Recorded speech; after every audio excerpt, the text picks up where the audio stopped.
HobbyKidsTV. Welcome to another fun video with Hobby Kids. We have Play-Doh Sweet Shop ice cream cart. This looks so delicious.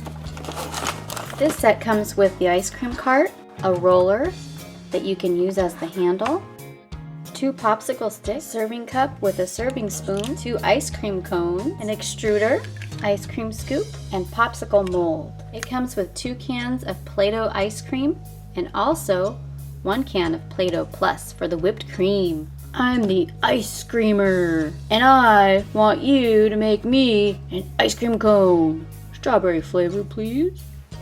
Let's scoop some out. Let's add some whipped cream to that for you, ice creamer. We'll get our Play-Doh Plus and just put it inside the extruder.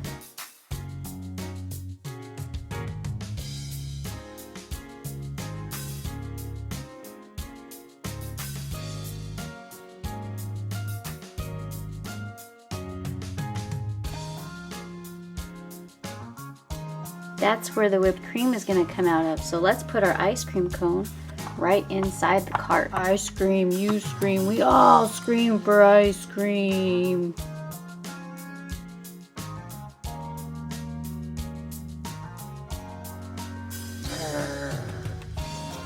Nom, nom, nom, nom, nom, nom, nom. We make lots of fun kids videos. Check out our channel for new ones every day. Bye!